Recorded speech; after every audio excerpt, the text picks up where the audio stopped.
You are listening to HOA Rulebook. She tried to fine me for asking questions. I am standing on my own driveway in Billings, Montana, and Brenda is screaming at me from 3 feet away, waving a clipboard with a clear rain cover like she is directing aircraft on a carrier deck.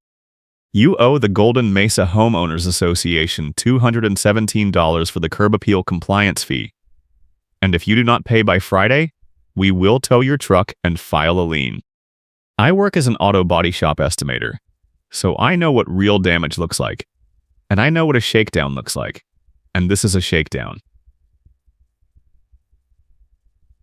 I point at my truck, which is parked legally in my own driveway, and I ask her what curb appeal violation she is talking about. She does not even look at the truck. She taps the clipboard and says, "I do not care what you think. I care what the rule says." The rule says you missed the hearing, so the fee stands. I never got a notice about any hearing. Brenda smiles, and it is the kind of smile that makes you want to check your wallet. We sent it certified. You refused delivery. I did not refuse anything, I say, and I pull out my phone to check my delivery log. She waves the clipboard again and says, "We can tow first and explain later. That is how enforcement works." That line hits me like a cold slap, because I have heard it before. 3 years ago, my neighbor 2 doors down, a guy named Rick, got destroyed by the same fee. He paid it, fought it, lost, and moved out 6 months later. Nobody ever figured out where the fee came from or why it only hit certain people. Now it is hitting me, and I have a strict work shift that starts in 4 hours. If they tow my truck, I am fired. Brenda turns and walks toward a black SUV parked at the curb. I notice she is carrying a portable thermal printer in her other hand, and she pulls it out like a gunslinger. She prints a fresh notice right there on the sidewalk, the little machine buzzing and spitting paper, and she hands it to me with a flourish. "This is your final notice. You have 72 hours. Then she gets in the SUV and drives away, and I am left standing there with a piece of warm paper that smells like burnt plastic and a sinking feeling in my gut. I walk back inside and sit down at my kitchen table. I spread out the notice and read it 3 times. The fee is listed as curb appeal compliance, but there is no description of what I did wrong. There is no photo, no reference to a rule number, no hearing date that I can verify. It just says I missed a hearing on a date 2 weeks ago, and now I owe the fee plus a $50 late charge. I pull up my email and search for anything from the Golden Mesa Homeowners Association. Nothing. I check my mail log. Nothing certified, nothing refused. I call the management company, and the woman on the phone says she will look into it and call me back. She does not call me back. I have 72 hours. And I need to figure out what is going on before this hits my credit or my job. I remember Rick, the neighbor who got destroyed by the same fee. I walk 2 doors down and knock. A young couple answers. They bought the place last year. They have never heard of Rick, and they have no idea about any old HOA drama. I thank them and walk back, and on the way I see another neighbor, an older guy named Paul, trimming a hedge. I stop and ask him if he remembers the curb appeal fee situation from 3 years ago. Paul stops trimming and looks at me. "Yeah," he says. Rick got hammered. Never made sense. He kept saying he never got a notice, and Brenda kept saying he refused delivery. Same story you are telling me now. I ask Paul if he knows anything else. He shrugs. Rick had a contractor friend who was working on his porch the day Brenda claimed he refused the notice. The contractor said Rick was not even home. But Rick could not prove it, so he lost.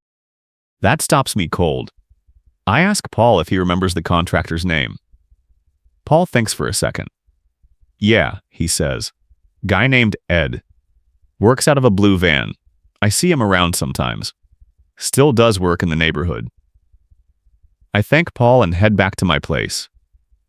I have a lead now, and I have a timer ticking. I text my buddy Jake, who lives on the other side of the neighborhood.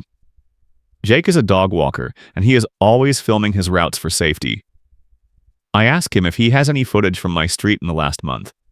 He says he will check and get back to me. That night, I sit down and start building a timeline. I write down every date on the notice, every claim Brenda made, and every piece of mail I did or did not receive. I look up the HOA governing documents online, and I find the section on fines and hearings. It says I am supposed to get written notice at least 14 days before a hearing, and I am supposed to have a chance to respond in writing. I got none of that. I also find a section that lists all the fees the HOA can charge. Curb appeal compliance is not on the list. I screenshot everything and save it to a folder. The next morning, I get a call from Jake. He says he has footage from 2 weeks ago, the day Brenda claims I refused the certified letter. He sends me the video file and I watch it 3 times. The video shows my street at 11 in the morning. I am not home. My truck is not in the driveway. There is no mail carrier, no certified letter, no delivery attempt. But there is something else. The video shows Brenda walking past my porch, stopping, looking around, and then walking up to my front door. She stands there for a few seconds, pulls something out of her bag, and then walks away. The angle is not perfect, but it is clear enough. She was there, and she was doing something. I save the video and text Jake. "This is gold," I say. He texts back, "Glad I could help. Let me know if you need anything else." I thank him and get ready for work. My shift starts at 3, and I need to stay focused. I cannot afford to lose this job over an HOA shakedown. On my way out, I see a tow truck idling at the corner of my street. The driver's on the phone and I can see Brenda standing next to him, pointing at a clipboard. My heart starts pounding. It has not even been 72 hours yet. I walk over and ask the driver what is going on. He looks at me and says, "I got a call to tow a truck from this address." I ask to see the authorization. He hesitates, then hands me a piece of paper. It is a work order with my address, but the date on it is wrong. It says today, but the notice I got said I had 72 hours, and it has only been 24. I point this out to the driver. He looks at Brenda. She shrugs and says, "The deadline was moved up. You can dispute it later." I pull out my phone and dial the non-emergency police line. I tell the dispatcher I have a tow truck on my property without proper authorization, and I need an officer to respond. The dispatcher says someone will be there in 10 minutes. Brenda hears this and her face turns red. She starts yelling, "You are wasting everyone's time. The fee is valid. You refused delivery. You missed the hearing."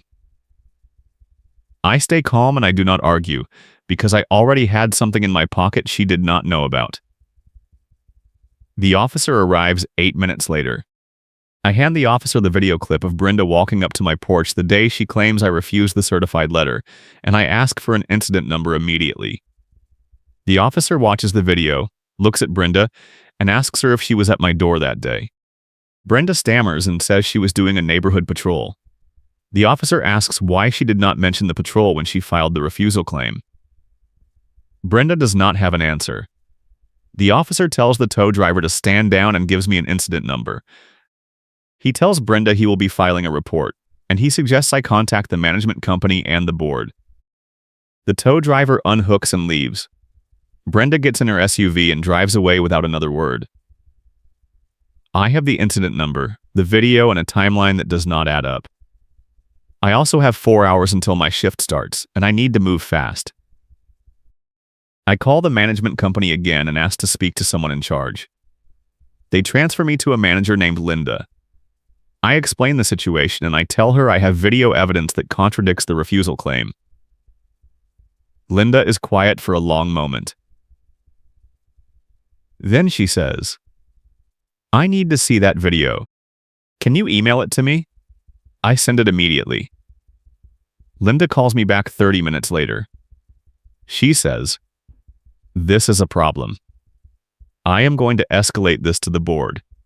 In the meantime, do not pay the fee. I will put a hold on any collections activity." I thank her and hang up. I feel a tiny bit of relief, but I know this is not over. Brenda is not going to let this go. I get through my shift at the shop without incident, but my phone is buzzing the whole time. When I check it during my break, I see 3 missed calls from an unknown number and a voicemail. The voicemail is from Brenda. Her voice is clipped and cold. "You need to come to the clubhouse tomorrow at 6 for a records review. If you do not show up, we will proceed with collections." I save the voicemail and call Linda back. She does not answer, so I leave a message. "I am being summoned to a records review," I say. "I need to know if this is legitimate or if this is more retaliation." Linda calls me back an hour later. She says, "A records review is not a formal hearing, but you have the right to request documents. If you go, bring a witness and record everything." I thank her and start making a plan. The next day, I show up at the clubhouse at 6. I bring Jake with me as a witness, and I bring my phone with the camera ready. Brenda is sitting at a folding table with a stack of binders and a file cart next to her. She does not greet me. She just points at a chair and says, "Sit." I sit. Jake stands behind me. I ask Brenda what records I am here to review. She opens a binder and slides it across the table. "This is the certified mail log," she says. "You can see your refusal is documented right here." I look at the log. There is a line with my address, a date, and a check mark in the refusal column. But there is no signature, no tracking number, no carrier name. I point this out. Brenda taps the page. "I do not care what you think. I care what the rule says. The log is the official record." I pull out my phone and take a picture of the page. Brenda frowns. "You are not allowed to photograph HOA records." I look at Jake. He nods. I say, "The management company told me I have the right to request documents." Brenda closes the binder. "You can request them," she says, "but you have to pay for copies. 25 cents per page. How many pages do you need?" I do a quick count. The binder has maybe 200 pages. That is $50 just to get copies of records that might prove my case. I tell Brenda I will pay for copies of the certified mail log and the hearing minutes for the date in question. She writes down my request on a notepad and says, "I will process this and send you an invoice. It will take 10 business days." I ask if I can get them sooner. She shakes her head. 10 business days is the policy. I thank her and leave. Outside, Jake looks at me and says, "She is stalling." "I know," I say, "but now I have her on record stalling. That is going to matter later." I spend the next week digging. I file a formal records request with the management company, bypassing Brenda entirely. Linda emails me back and says she will pull the documents herself. 3 days later, I get a PDF packet in my inbox. It includes the certified mail log, the hearing minutes, and the fee schedule. I open the mail log first. The entry for my address is there, but when I zoom in, I notice something strange. The handwriting for my entry is slightly different from the entries above and below it. The ink is also a different shade of blue. I screenshot it and email it to Linda. I ask her if the log was edited after the fact. Linda does not reply right away, but 2 hours later I get a call from her. She sounds shaken. "I ran the metadata on the file," she says. "The log was last modified 3 days after the hearing date. Someone went back and added your entry after the fact." I ask her who has access to edit the log. She pauses. "Only the records custodian," she says. That is Brenda. I hang up and sit down. I have proof now that Brenda backdated the log. I also have the video of her at my door. I have the timeline showing I was never notified. I have the fee schedule showing curb appeal compliance is not a listed fee. I have everything I need to prove this is a scam. But I still need to know why. Why me? Why Rick 3 years ago? What is Brenda getting out of this? I decide to track down Ed, the contractor Paul mentioned. I drive around the neighborhood for 2 days looking for a blue van. On the third day, I see it parked outside a house 4 streets over. I walk up and knock on the side of the van. A man in his 50s with paint-stained jeans opens the door. "You, Ed?" I ask. He nods. "I am the guy who lives 2 doors down from where Rick used to live," I say. "I am dealing with the same curb appeal fee situation, and I heard you were working at Rick's place the day Brenda claimed he refused a certified letter." Ed's face hardens. "Yeah," he says. "I was there. Rick was not home. I was on the porch the whole morning. No mail carrier ever showed up. I told Rick that, and I told the board that, but they did not care. They said my statement was not credible because I was not a resident. I ask Ed if he would be willing to write that down again. He hesitates, then nods. "Yeah," he says. "I will do it. This whole thing was wrong. What Brenda did to Rick was wrong, and if she is doing it to you, someone needs to stop her." Ed emails me a signed statement 2 hours later. It is short, clear, and devastating. It says he was at Rick's address from 8 in the morning until 2 in the afternoon on the day in question, and no certified mail was delivered. I add it to my evidence folder. I also reach out to Rick through a mutual contact. Rick is living in Great Falls now, and he is hesitant to talk at first. But when I tell him I have proof Brenda backdated the log, he calls me back within the hour. "She did the same thing to me," Rick says. "I knew it. I knew I never refused that letter. But I could not prove it. I had no video, no witness the board would listen to, and no way to fight it. I paid the fee because I thought it would go away. It did not. 6 months later, she hit me with a second fee for landscaping non-compliance. I did not even have a yard. I was renting the place out by then. I moved as soon as I could. I asked Rick if he kept any records.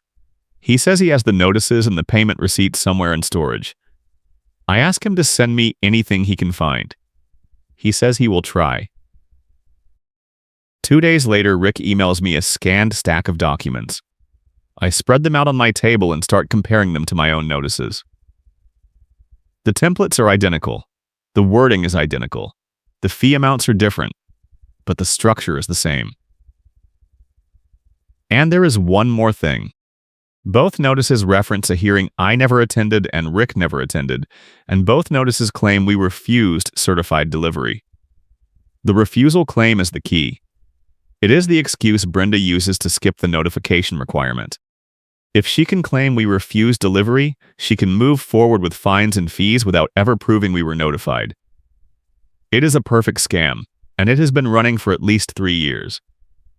I screenshot everything and send it to Linda. I also send it to the board president, whose email I found on the HOA website. I write a short email. I have evidence that the records custodian has been fabricating refusal claims and backdating logs to collect fees that are not authorized by the governing documents. I am requesting an emergency board meeting to address this. I attach the video, the metadata report, the contractor statement, and the comparison of Rick's notices and mine. I hit send. The board president calls me the next morning. His name is Tom, and he sounds exhausted. "I got your email," he says. "This is serious. I am calling an emergency meeting for this Saturday. Brenda will be there. You need to be there. Bring everything you have." I agree, and I start preparing. I print out the timeline, the screenshots, the statements, and the metadata report. I organize everything into a tabbed binder. Jake agrees to come with me as a witness. Ed says he will come too. Rick cannot make it, but he sends me a notarized affidavit restating everything he told me on the phone. I am ready. Saturday arrives. The meeting is in the clubhouse at 10 in the morning. When I walk in, the room is packed. There are at least 20 homeowners in the chairs, and the board is sitting at a long table in the front. Brenda is sitting at the far end, next to the file cart. She does not look at me. Tom calls the meeting to order and says, "We are here to discuss allegations of misconduct related to fee collection and records management. I am going to let the complainant present his case first. Then we will hear from the records custodian. Then the board will discuss and vote on next steps." He nods at me. I stand up and walk to the front. I slide a tabbed timeline to the board in the room at the same time. I also pass copies to the homeowners in the front row, and they start passing them back. I begin. I walk through the timeline step by step. I show the video of Brenda at my door on the day she claimed I refused delivery. I show the metadata report proving the log was edited after the hearing date. I show Ed's statement and Rick's affidavit. I show the fee schedule proving curb appeal compliance is not a listed fee.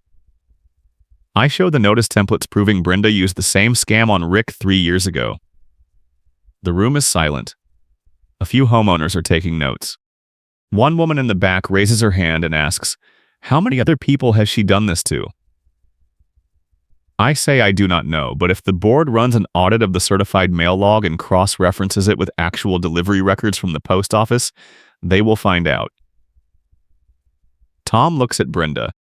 "Do you have a response?" Brenda stands up. Her face is red. She says, "This is a coordinated attack.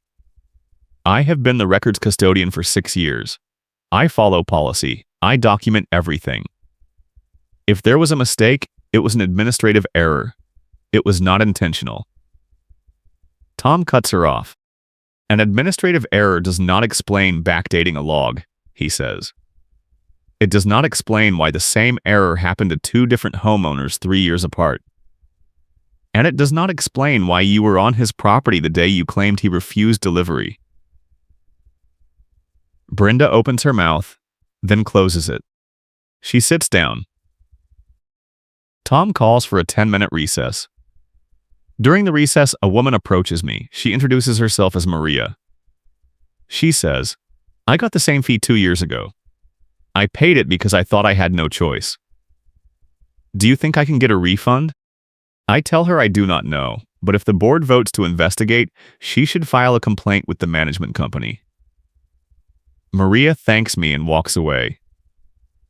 Jake taps my shoulder and says, "You got her." I shake my head. "Not yet," I say. "She has not deployed her backup plan." Jake frowns. "What backup plan?"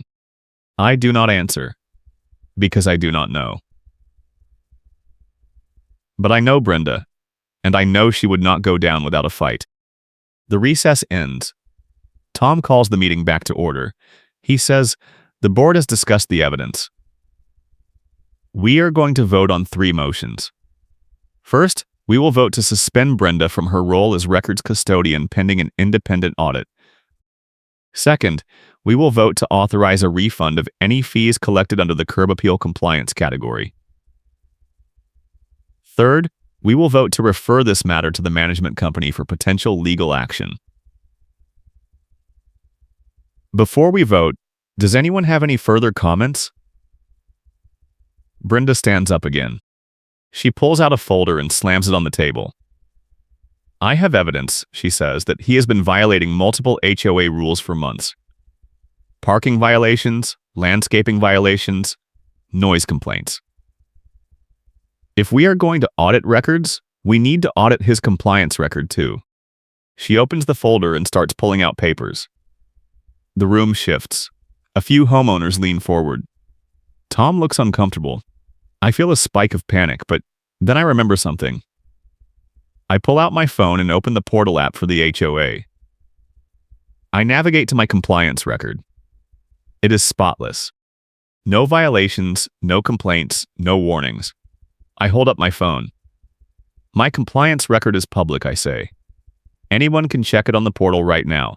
There are no violations. Brenda is making this up. Tom pulls out his phone and checks. He looks at Brenda. Her folder shows violations, he says, but the portal shows none. Which record is correct? Brenda stammers. The portal is not updated in real time, she says. My records are the official version. Tom shakes his head. The portal is managed by the management company, he says. It is updated daily. If there were violations, they would be there. He looks at the rest of the board. I move to table Brenda's claims pending verification, he says. The board votes. It is unanimous. Tom proceeds with the 3 original motions. All 3 pass. Brenda is suspended immediately. The board authorizes refunds and a full audit. Tom also says the board will be requesting a formal insurance risk warning to review whether Brenda's actions expose the association to liability. That phrase hits Brenda like a hammer. Her face goes pale. An insurance risk warning means the carrier will review the case, and if they find misconduct, they can deny coverage for any resulting claims. The HOA could be on the hook for damages, legal fees, and settlements. The board members are clearly panicking now, whispering to each other. Tom adjourns the meeting and says the management company will follow up with next steps. If you are enjoying this HOA justice story, hit the like button and subscribe for more neighborhood drama and satisfying payback. As people file out, Maria comes up to me again. She hands me a piece of paper. This is my notice from 2 years ago, she says. Same template, same fee. I am filing a complaint on Monday. I thank her and take the paper. Jake and Ed walk out with me. Outside, Ed shakes my hand. You did good, he says. Rick would be proud. I thank him and watch him drive away. Jake looks at me. What happens now? He asks. I say, now we wait for the audit. And we see how deep this goes. The audit takes 2 weeks. Linda calls me when it is done. She sounds grim.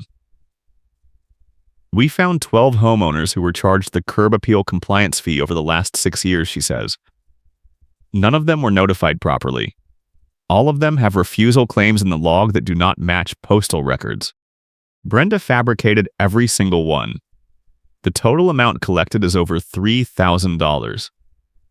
The board is voting tonight to approve refunds and to terminate Brenda's access to all HOA systems. I also have to tell you that Brenda has retained a lawyer. She is claiming wrongful termination and defamation. I ask Linda what that means for me. She says, it means you might get a letter. Do not respond without talking to a lawyer first. I thank her and hang up. That night, the board votes to approve the refunds and to officially remove Brenda from her role. The vote is unanimous. 3 days later, I get a letter from Brenda's lawyer. It accuses me of defamation, harassment, and conspiracy. It demands I retract my statements and pay Brenda $5,000 in damages. I take the letter to a lawyer Jake recommends. The lawyer reads it and laughs. This is a nuisance suit, he says. She has no case. You have documentation, witnesses, and a board resolution backing you up. If she files, we will countersue for malicious prosecution. Do not worry about this.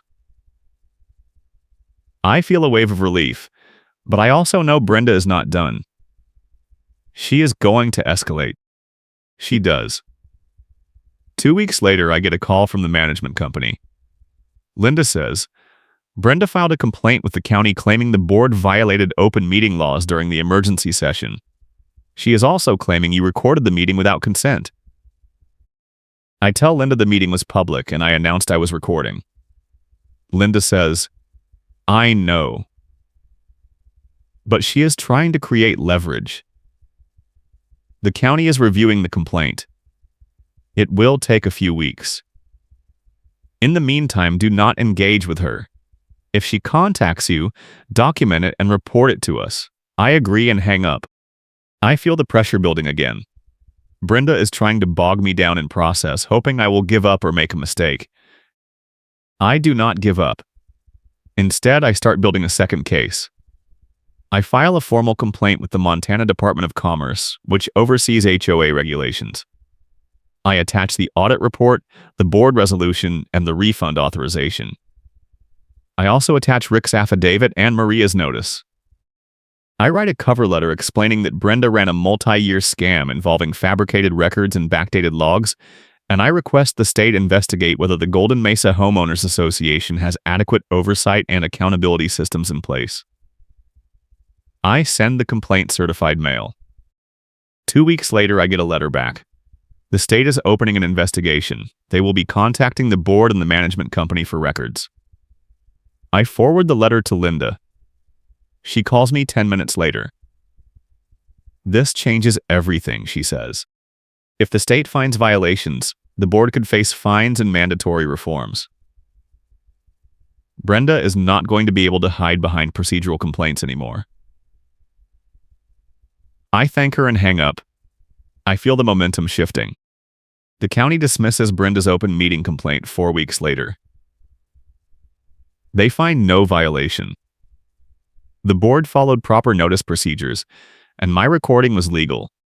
Brenda does not respond publicly, but I hear through Jake that she has been attending board meetings and demanding the board sue me for defamation. The board refuses. Tom resigns as board president 2 months later, citing stress. A new president is elected, a woman named Sharon, who was one of the 12 victims of Brenda's scam. Sharon calls me the day after the election. I want you to know, she says, that the new board is committed to accountability. We are going to implement a new records management system with independent oversight. We are also going to file a complaint with the Bar Association against the lawyer who represented Brenda during the refusal claims, because he signed off on notices he should have known were fraudulent. I thank Sharon and tell her I appreciate the follow-up. The state investigation concludes 3 months later. The report is damning. It finds that Brenda fabricated records, backdated logs, and collected unauthorized fees. It also finds that the board failed to provide adequate oversight and failed to respond to complaints in a timely manner. The state orders the Golden Mesa Homeowners Association to implement a series of reforms, including third-party audits, mandatory training for board members, and a public complaint portal. The state also fines the association $2,000 for governance failures. The board votes to pay the fine and to implement the reforms. Brenda is named individually in the report, and the state refers her case to the county attorney for potential criminal charges. The county attorney declines to prosecute, citing the difficulty of proving intent and the fact that the victims have been refunded. But the county attorney does send Brenda a warning letter stating that any future misconduct could result in charges. I get a copy of the letter from Linda. It is not a prosecution, she says, but it is a public record. If Brenda ever tries to work for another HOA, this will follow her. I thank Linda and file the letter with the rest of my evidence. 4 months after the emergency board meeting, I get a call from Sharon. She says, "We are holding a special meeting to close out the Brenda matter. The board is going to issue a formal apology to you and the other victims. We are also going to present the refund checks.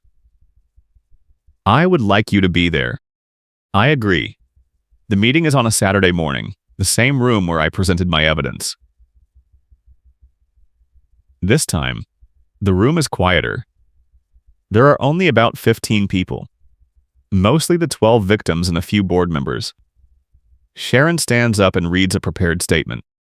On behalf of the Golden Mesa Homeowners Association, she says, "I apologize for the misconduct that occurred under the previous records custodian. The board failed in its duty to oversee the collection and management of fees. We have implemented reforms to ensure this never happens again. We are issuing refunds to all affected homeowners, and we are committed to transparency and accountability moving forward." She hands out envelopes with checks. Mine is for $217 plus $50 in late fees. Maria gets her check. Rick gets his check mailed. Ed does not get a check, but Sharon thanks him publicly for his statement. Then Sharon says, "There is one more item. Brenda has submitted a written apology as part of a settlement agreement with the management company. I am going to read it into the record." She pulls out a piece of paper. The apology is short and legalistic. It says Brenda acknowledges errors in record keeping and regrets any inconvenience caused to affected homeowners. It does not admit fraud. It does not admit intent. But it is on the record, and it is public. Sharon files the apology with the meeting minutes, and the board votes to accept it. The motion passes unanimously. The meeting adjourns. Outside, Maria hugs me. "Thank you," she says. I did not think anyone would ever stand up to her. I tell her I am glad it worked out. Jake walks over and says, "You did it." I shake my head. "We did it," I say. "You, Ed, Rick, Linda, Sharon, everyone who refused to let this go." Jake smiles. "Fair enough," he says. "But you started it."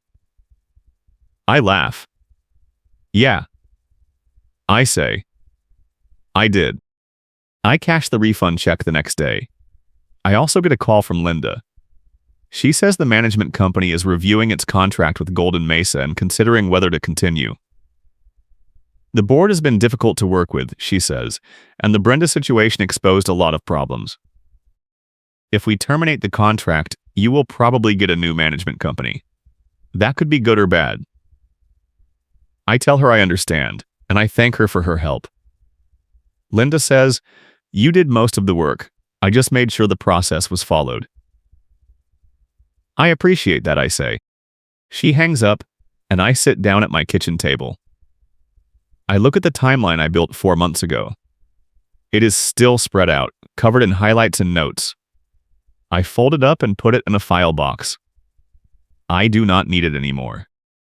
2 weeks later, I run into Paul while I am checking my mail. He waves and walks over. "I heard you won," he says. "The whole neighborhood is talking about it." I shrug. "It was not really about winning," I say. "It was about making sure it did not happen to anyone else."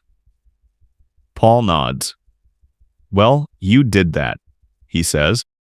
"Brenda does not even come around anymore. I heard she moved to Bozeman. I do not know if that is true, but I hope it is." Paul pats me on the shoulder and walks away. I head back inside and close the door. That night, I get a text from Rick. He says, "I got my refunds check. Thank you for reopening the case. I could not do it alone, but you did. I owe you." I text back, "You do not owe me anything. You gave me the roadmap. I just followed it." Rick does not reply, but I know he is relieved. I put my phone down and turn on the TV. For the first time in months, I feel like I can relax. The reforms Sharon promised start rolling out over the next few weeks. The board installs a new online portal that shows every fee, every notice, and every hearing in real time. Homeowners can now request records directly through the portal, and the management company has to respond within 5 business days. The board also hires an independent auditor to review the financials every quarter. The first audit report is published in the neighborhood newsletter. It shows that the association is in good financial health, and there are no discrepancies. The newsletter also includes a summary of the Brenda case and the reforms that followed. It does not name Brenda directly, but everyone knows who it is about. I also get a letter from the management company. It says my complaint has been closed, and the matter is resolved. The letter includes a copy of the state report and the board resolution. I file it with the rest of my evidence and move on. I do not think about Brenda much anymore. I do not think about the fee or the tow truck or the confrontation in the driveway. I think about the fact that 12 people got their money back, and the system changed. That feels like enough. A few months later, I am at the auto body shop finishing an estimate when my phone rings. It is Sharon. She says, "I wanted to give you a heads up. The management company is not renewing the contract with Golden Mesa. We are switching to a new company next month. The transition should be smooth, but there might be some bumps. I wanted you to know in case you get any weird notices or requests. I thank her for the warning and hang up. The transition does have bumps. The new management company sends out a mass email asking everyone to re-register on a new portal. The email includes instructions and a deadline. I follow the instructions and re-register without any issues.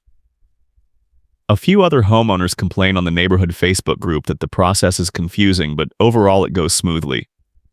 The new company seems competent and responsive. I send them a test records request just to see how they handle it. They respond in 3 days with a PDF and no charge.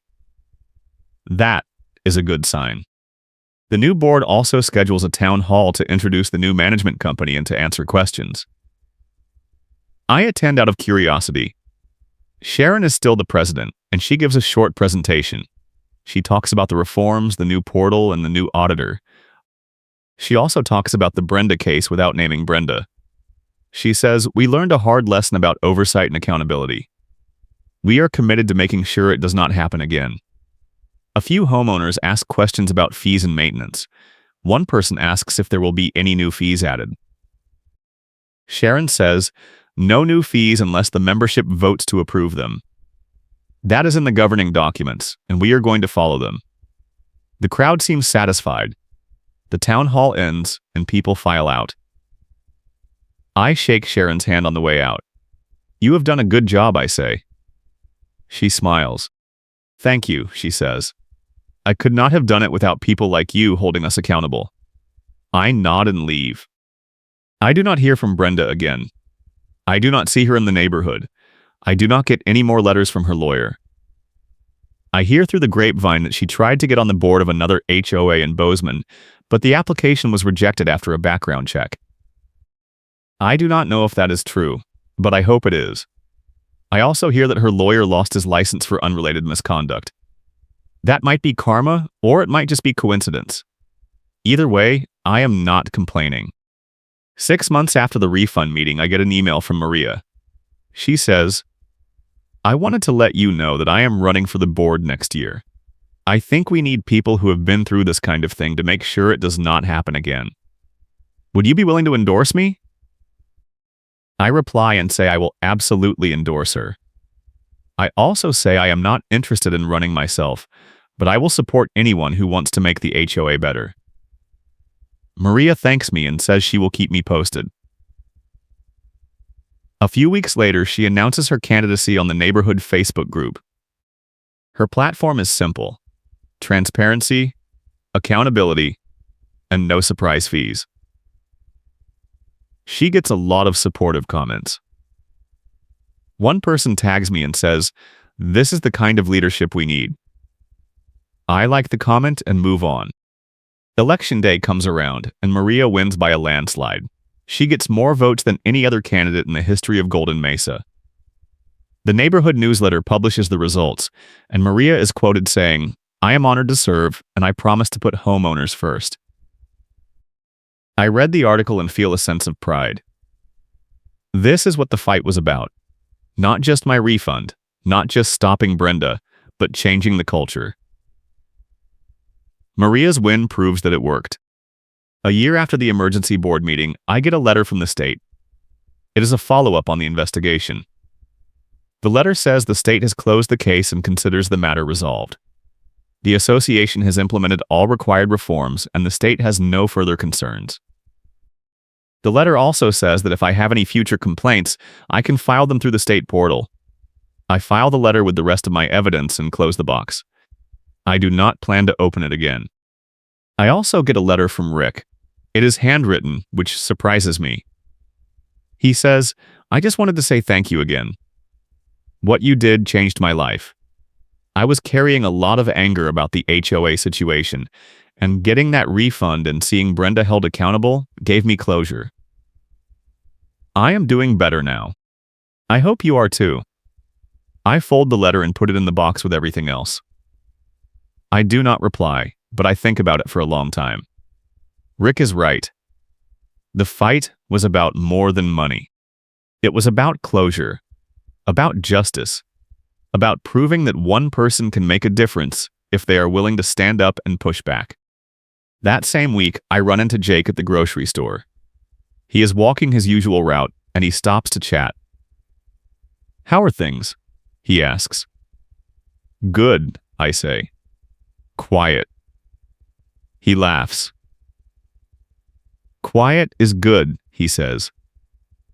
"You earned it." I nod. "Yeah," I say. "I did." Jake looks at me for a second. "You know," he says, "a lot of people are still talking about what you did. You are kind of a legend in the neighborhood now." I roll my eyes. "I am not a legend," I say. "I am just a guy who did not want to get scammed." Jake grins. "That is exactly what a legend would say," he says. He waves and walks away. I shake my head and finish my shopping. A few weeks later, I am sitting on my porch when a car pulls up. It is Ed, the contractor. He gets out and walks over. "I was in the neighborhood," he says, "and I wanted to stop by and say thank you. You got justice for Rick. And you got justice for yourself. That takes guts." I shake his hand. "You helped," I say. "Your statement made a difference." Ed shrugs. "I just told the truth," he says. "You did the hard part." He gets back in his van and drives away. I sit back down and look at my driveway. My truck is parked there, exactly where it should be. No tow truck, no notice, no Brenda. Just peace. The HOA holds its annual meeting a few months later. I attend out of habit. Maria is now on the board, and she gives a report on the new portal and the new auditor. She also announces that the association has a surplus this year, and the board is voting to roll it into reserves instead of raising fees. The crowd applauds. One person stands up and says, "This is the best-run board we have had in years." Sharon smiles. "It is not just the board," she says. "It is the homeowners who hold us accountable. That is what makes the difference." I feel a sense of satisfaction. This is what I fought for. A system that works. A board that listens. A neighborhood that refuses to let abuse slide. The meeting ends, and people file out. A few homeowners stop to thank me on the way out. One woman says, "My daughter is buying a house next year, and I am going to tell her to check the HOA records before she signs anything." "You taught me that lesson." I nod. "That is good advice," I say. She smiles and walks away. Outside, Jake is waiting by his car. "You coming to the coffee shop?" he asks. I shake my head. "Not tonight," I say. "I am going home." Jake nods. "All right," he says. "See you around." I wave and get in my truck. On the drive home, I think about everything that happened. The notice, the tow truck, the video, the audit, the refunds, the reforms. It all feels like a long time ago, even though it has only been a year and a half. I think about Brenda and wonder if she ever thinks about what she did. I doubt it. People like her do not reflect. They just move on and find new targets. But I am not a target anymore. I am the guy who fought back and won. That feels good. It feels right. I pull into my driveway and turn off the engine. My porch light is on and my front door is locked. Everything is exactly the way it should be. I walk inside and close the door behind me. I do not think about the HOA. I do not think about Brenda. I just think about what I am going to make for dinner. That is the best kind of peace. A few months later, I get a call from Linda. She says the management company has officially ended its relationship with Golden Mesa, and the new company is fully in charge now. She also says she is leaving the industry. "I am tired of dealing with HOA drama," she says. "I am going to do something less stressful like air traffic control." I laugh. "You were a big help," I say. "I appreciate everything you did." Linda says, "You did the hard part. I just made sure the rules were followed. Good luck with everything." She hangs up, and I never hear from her again. But I remember her. She was one of the good ones. That same week, I get a postcard in the mail. It is from Rick. The front shows a picture of a mountain range, and the back says, "Thanks again. Enjoy the peace." I pin the postcard to my fridge and leave it there. It is a good reminder. Peace is not something you get for free. You have to fight for it, and you have to protect it. I did both. The neighborhood settles into a new normal. The new management company is competent and responsive. The board is transparent and accountable. The reforms are working. There are no surprise fees, no backdated notices, no tow trucks showing up unannounced. The online portal is easy to use, and the auditor publishes quarterly reports that show everything is in order. The culture has changed, and it feels permanent. That is the real victory. Not the refund, not the apology, but the system that prevents the next Brenda from doing the same thing. I run into Paul again a few months later. He is walking his dog, and he stops to chat. "Things are a lot better now," he says. "I have not heard a single complaint about the HOA in months." I nod. "Yeah," I say. "It is nice." Paul looks at me. "You know," he says, "you could run for the board. People trust you." I shake my head. "I am good," I say. "I did my part. Let someone else take it from here." Paul laughs. "Fair enough," he says. He waves and walks away. I head back inside and make dinner. I do not think about the HOA. I do not think about Brenda. I just think about my evening, my shift tomorrow, and the fact that my truck is still in my driveway where it belongs.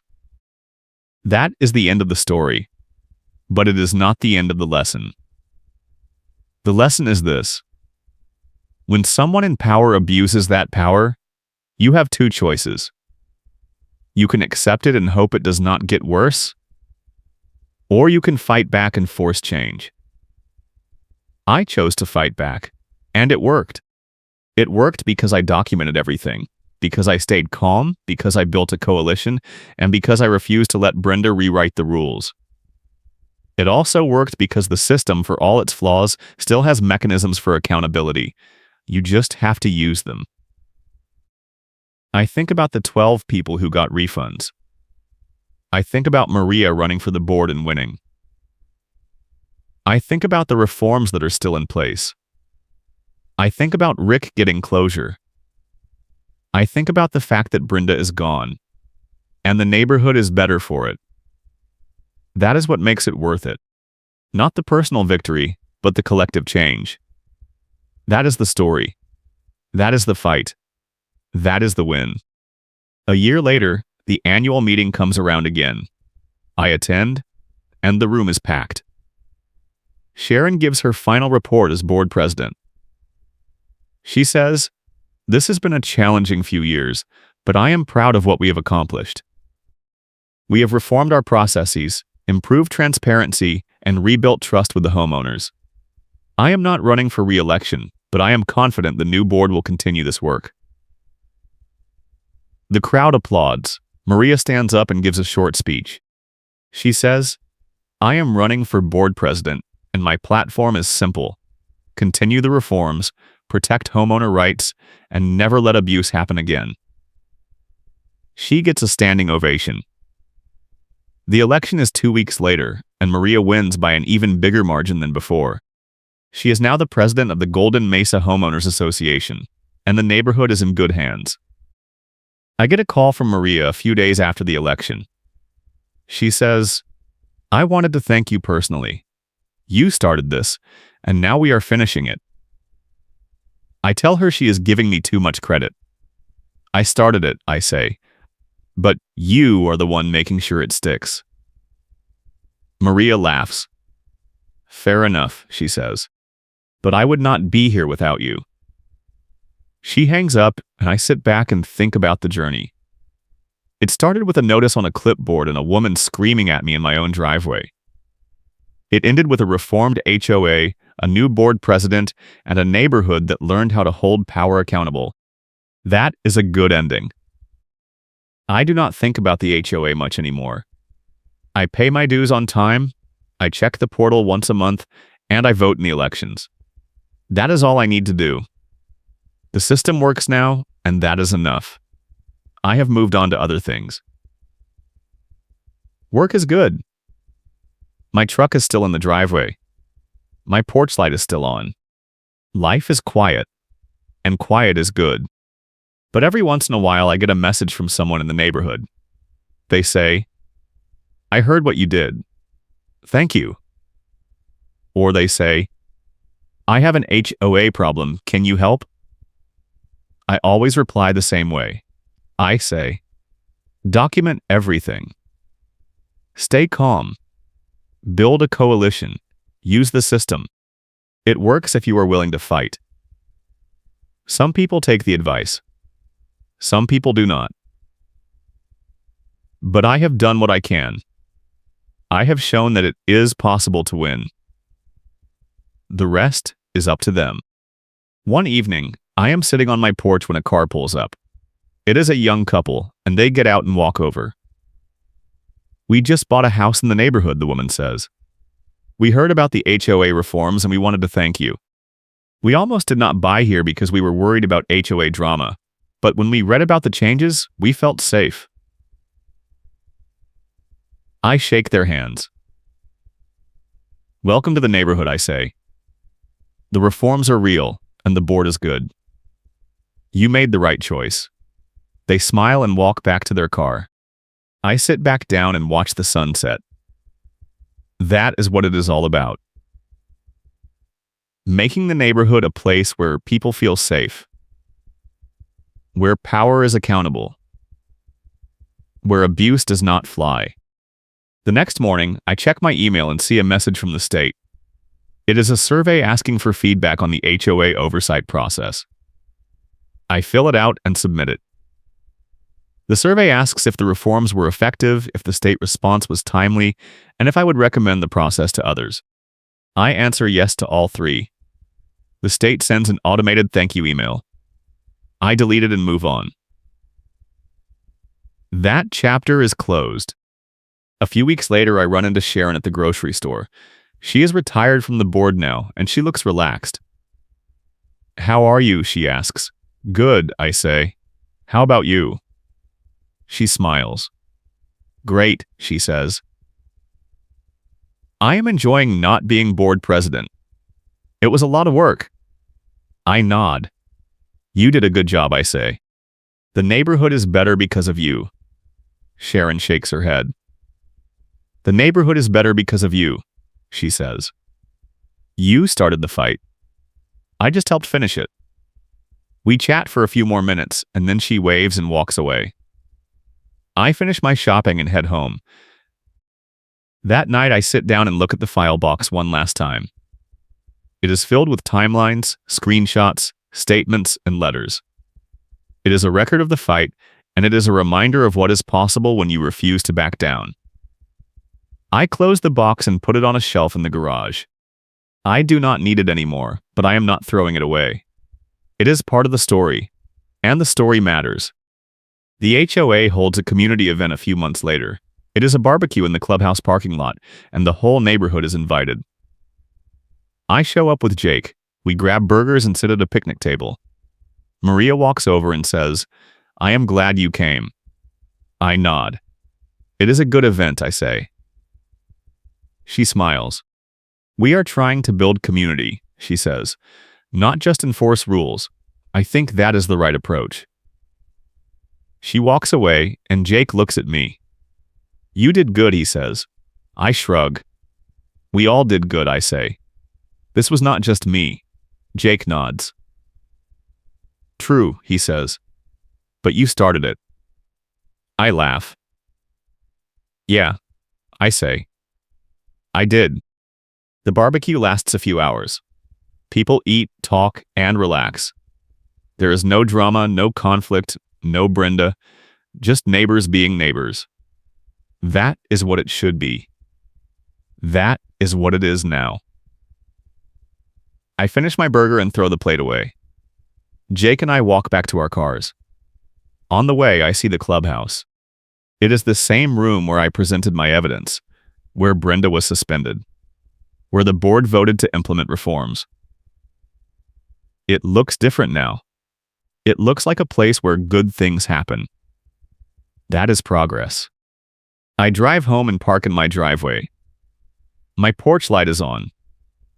My front door is locked. Everything is exactly the way it should be. I walk inside and sit down. I do not think about the HOA. I do not think about Brenda. I just think about the fact that I won. Not just for me, but for everyone. That is the real victory. That is the story. That is the end. A few months later, I get one final letter. It is from the county attorney. The letter says the investigation into Brenda is officially closed and no charges will be filed. The letter also says the county has implemented new oversight rules for HOAs operating in the county, and the Golden Mesa case was cited as an example of why the rules are necessary. I read the letter twice and then file it with the rest of my evidence. That is the final piece. The fight is over, the changes are permanent, and the system is better. I sit back and breathe. It is done. That same week, I get a text from Rick. He says, "I just read the county letter. We did it. We actually did it." I text back, "Yeah, we did." Rick does not reply, but I know he is smiling. I put my phone down and look around my living room. My truck is in the driveway. My porch light is on. My neighborhood is safe. My HOA is accountable. That is everything I fought for. That is everything I won.